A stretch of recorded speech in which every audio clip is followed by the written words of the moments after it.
یہ ہے اجازی آفیشل، یہاں آپ کو حمد و نعت اور تقاریر دیکھنے کو ملے گی۔ ونستعینه ونستغفره ونؤمن به ونتوکل علیہ ونعوذ باللہ من شرور انفسنا ومن سیئات اعمالنا من يهده الله فلا مضل له ومن يضلل فلا هادي له ونشهد أن لا إله إلا الله وحده لا شريك له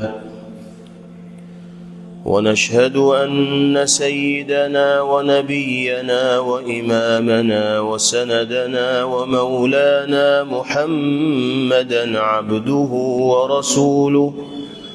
صلى الله تبارك وتعالى عليه وعلى آله وصحبه وبارك وسلم تسليما كثيرا كثيرا. أما بعد فأعوذ بالله من الشيطان الرجيم. بسم الله الرحمن الرحيم. أتأمرون الناس بالبر وتنسون أنفسكم وأنتم تتلون الكتاب أفلا تعقلون. واستعينوا بالصبر والصلاة وإنها لكبيرة إلا على الخاشعين الذين يظنون أنهم ملاقو ربهم وأنهم إليه راجعون. صدق الله مولانا العلي العظيم.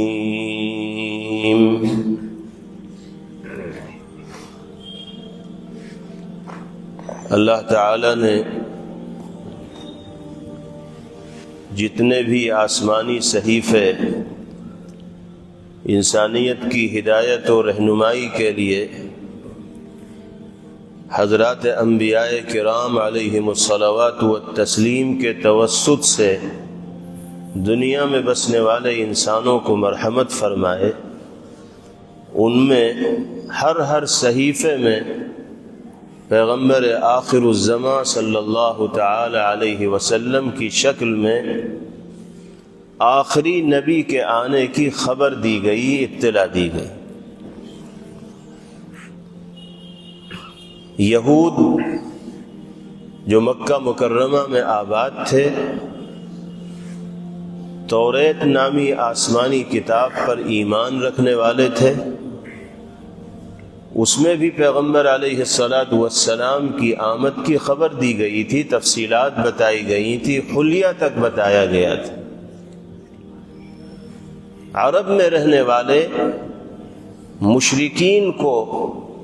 یہود بتایا کرتے تھے کہ محمد عربی صلی اللہ تعالی علیہ وسلم کی شکل میں آخری نبی آنے والے ہیں، اور جب وہ دنیا میں تشریف لے آئیں گے تو ان کی نبوت و رسالت پر ایمان لانے کے ساتھ ساتھ ان کی لائی ہوئی شریعت پر عمل کرنے کے علاوہ نجات کے لیے کوئی دوسرا چارہ اور راستہ نہیں ہوگا. عرب کے مشرکین کے درمیان یہود اس حقیقت کو بیان کرتے تھے، اور مشرکین عرب کو بھی گویا کہ اس بات کی دعوت دیتے تھے کہ جب نبی پاک علیہ السلام تشریف لائیں تو ان کے دامن سے جڑ جانا. لیکن پھر ہوا کیا؟ حضور پاک علیہ السلام کی تشریف آوری ہوئی اور آپ نے اللہ کے حکم سے اپنی نبوت و رسالت کا اعلان فرمایا اور لوگوں کو اللہ کی بندگی کی طرف بلایا، عبدیت کے تقاضوں کو پورا کرنے کی تلقین کی. کہا کہ عبادت کے لائق صرف اور صرف اسی کی ذات ہے، اس کی مان کر دنیا میں زندگی گزارو گے تو کامیابی ملے گی۔ یہی یہود جو عرب میں رہنے والے مشرکین کو پیغمبر علیہ السلام کے آنے کی خبر دیا کرتے تھے، جب حضور پاک علیہ السلام تشریف لائے تو حسد کی بنا پر آپ کی نبوت و رسالت پر ایمان لانے کے لیے تیار نہ ہوا، حالانکہ توریت نامی جس آسمانی کتاب پر ان کا ایمان تھا اس میں پیغمبر علیہ السلام کی آمد کی خبر موجود تھی، پھر بھی یہود حضور پاک علیہ السلام پر ایمان نہیں لاتے تھے، صرف اور صرف حسد کی بنا پر، عناد کی بنا پر، عداوت و دشمنی کی بنا پر، اس لیے کہ ان کو یہ محسوس ہونے لگا تھا کہ پیغمبر علیہ السلام محبوبیت کے اس مقام کو حاصل کر لیں گے کہ دنیا انہی سے وابستہ ہوتی چلی جائے گی، جڑتی چلی جائے گی۔ ان کی جو چودھراہٹ قائم تھی حضور پاک علیہ السلام کی تشریف آوری سے، اس کا خاتمہ ہونا طے تھا۔ تو حسد کی بنا پر آپ کی نبوت و رسالت پر ایمان لانے کے لیے تیار نہیں تھے۔ اللہ رب العزت والجلال نے ان کی اس بری خصلت و عادت کا تذکرہ فرمایا اور ارشاد فرمایا، أَتَأْمُرُونَ النَّاسَ بِالْبِرِّ وَتَنْسَوْنَ أَنفُسَكُمْ وَأَنْتُمْ تَتْلُونَ الْكِتَابَ أَفَلَا تَعْقِلُونَ۔ کیا تم دوسرے لوگوں کو تو نیکی کا حکم دیتے ہو اور خود اپنے آپ کو بھول جاتے ہو، حالانکہ تم کتاب یعنی توریت کی تلاوت بھی کرتے ہو؟ کیا تمہیں اتنی بھی سمجھ نہیں؟ مشرکین عرب کو تو یہ بتاتے ہو کہ محمد عربی صلی اللہ علیہ وسلم کی شکل میں آخری نبی آنے والے ہیں، اور ان کے ساتھ جڑنا، ان کی نبوت پر ایمان لانا، ان کی لائی ہوئی شریعت پر عمل کرنا، یہی نجات و سرخروئی کا باعث و ذریعہ ہے۔ لیکن خود تمہارا حال کیا ہے؟ حسد و عناد کی بنا پر نبی پاک علیہ السلام کے دامن سے جڑنے کو تیار نہیں، لوگوں کو خیر کی طرف بلاتے تو ہو، اچھائی کی باتیں لوگوں کے درمیان پیش تو کرتے ہو، لیکن خود اس خیر پر عمل نہیں کرتے، خود اس اچھائی کو اپنی زندگی کے اندر لانے کی کوشش نہیں کرتے۔ یہ جو قول و فعل کا تضاد ہے، یہ اللہ کی نگاہ میں نہایت ناپسندیدہ خصلت ہے۔ انسان جو کہے وہی کرے، کہنے اور کرنے میں اگر فرق ہوگا تو اللہ کی نگاہ رحمت سے انسان محروم ہو جائے گا۔ قرآن پاک میں دوسری جگہ باری تعالی نے ارشاد فرمایا، یا ایھا الذین آمنوا لم تقولون ما لا تفعلون۔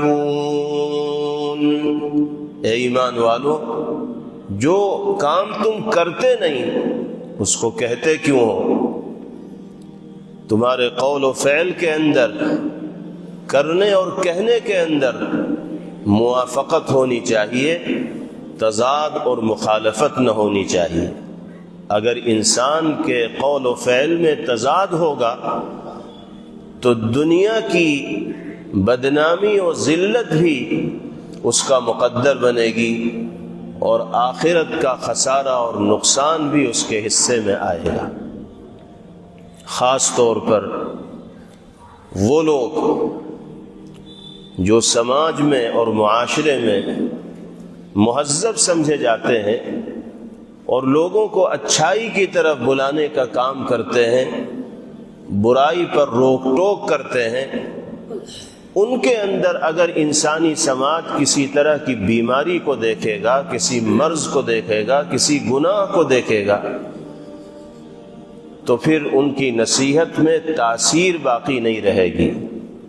پھر سماج و معاشرے میں ان کا وزن باقی نہیں رہے گا، ان کی عزت باقی نہیں رہے گی۔ لوگ کہیں گے کہ باتیں تو بڑی اچھی اچھی کرتے ہیں لیکن عمل کی توفیق خود ان کو بھی نہیں ہوتی، دوسروں کے سامنے اچھی باتیں بیان کرتے ہیں اور خود ان باتوں پر عمل کرنے کے لیے تیار نہیں ہوتے۔ دنیاوی اعتبار سے لوگوں کے اعتماد سے محروم ہو کر انسان کو زندگی گزارنی پڑے گی، اور اگر قول و فعل کے اندر یکسانیت ہوگی، اچھائی کی دعوت انسان لوگوں کو دینے والا ہوگا اور خود ان اچھائیوں پر عمل کی فکر بھی کرتا ہوگا، کوشش بھی کرتا ہوگا، تو اللہ اس کی دعوت میں تاثیر بھی پیدا فرمائیں گے، دنیاوی اعتبار سے اس کو عزت کا مقام بھی نصیب فرمائیں گے، اور اخروی سرخروئی اور سرفرازی بھی اس کا مقدر بنے گی۔ قول و فعل کے تضاد کا دنیاوی اعتبار سے یہ نقصان ہے، ہم خود نمازوں کی پابندی کا اہتمام نہ کریں اور دوسروں کو نمازوں کی طرف بلائیں تو ہماری یہ دعوت مؤثر نہیں ہو پائے گی۔ جن کو ہم بلائیں گے وہ کہیں گے کہ تم خود تو مسجد میں دکھائی دیتے نہیں اور ہمیں مسجد کی دعوت دے رہے۔ ہم اگر اپنے بچوں کو، اپنے گھر میں رہنے والے افراد کو اسلامی آداب سے واقف و باخبر کرانے کی کوشش کریں گے تو جب تک ہم عملی طور پر خود ان اسلامی آداب کو اپنی زندگی کے اندر داخل نہیں کر لیں گے، اس وقت تک بچوں کو اسلامی آداب کا حامل بنانے میں کامیاب نہیں ہو پائیں گے۔ اس لیے کہ ہمارے اور آپ کے بچے وہ نہیں کرتے جو ہم کہتے ہیں، ہمارے بچے وہ کرتے ہیں جو ہم کرتے ہیں۔ ہم بچوں کو نصیحت کرتے رہیں کہ نماز پڑھو، پڑھائی میں دلچسپی کا مظاہرہ کرو، موبائل سے دور رہو، وقت کو ضائع اور برباد نہ کرو، اور خود ہم ہر وقت موبائل میں لگے رہیں، خود ہم نماز سے دور ہو کر زندگی گزاریں، تو بچوں پر ہماری اس نصیحت کا خاک اثر پڑے گا، کوئی اثر نہیں پڑے گا۔ وہ ایک کان سے سنیں گے، دوسرے کان سے نکال دیں گے۔ وہ دیکھیں گے کہ ابا جان ہی نماز کے وقت گھر میں بیٹھے رہتے ہیں، یہ ادھر ادھر کے کاموں میں مصروف رہتے ہیں، ہمارے ہی اوپر کیوں نماز فرض ہے، ان پر کیوں فرض نہیں؟ ہم پر تو اتنی پابندی ہے کہ موبائل استعمال مت کرو، اور خود جب دیکھو موبائل میں لگے رہتے ہیں، تو بچوں پہ کوئی اثر نہیں ہوگا۔ بچے ہماری حرکات و سکنات کو دیکھتے ہیں، ہماری عادات کو دیکھتے ہیں، ہمارے اطوار کو دیکھتے ہیں۔ ہم اپنے آپ کو جیسا بنائیں گے وہی رنگ ہم اپنے بچوں پر چڑھانے میں بھی کامیاب ہو پائیں۔ اس لیے اگر اپنی زبان میں تاثیر پیدا کرنی ہے، اپنی گفتگو کو مؤثر بنانا ہے، لوگوں کے دلوں میں بات اتارنے میں کامیابی حاصل کرنی ہے، تو اس کا طریقہ یہ ہے کہ خیر کے جس عمل کی طرف دوسروں کو دعوت دی جا رہی ہے، خود انسان اس عمل کو اپنی زندگی کے اندر زندہ رکھنے والا اور اس عمل کے مطابق زندگی گزارنے والا۔ قول و فعل کے اندر تضاد نہ ہونا چاہیے، قول و فعل میں یکسانیت ہونی چاہیے۔ اگر تضاد ہوگا تو دنیاوی نقصانات کا بھی انسان کو سامنا کرنا پڑے گا، اور اخروی خسارے سے بھی انسان کو دوچار ہونا پڑے گا۔ چنانچہ حضرت عدی ابن حاتم رضی اللہ تعالی عنہ جلیل القدر صحابی ہیں،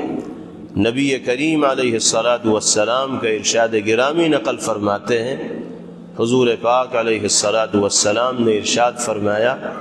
کہ قیامت کے دن کچھ لوگوں کو اللہ کے حکم سے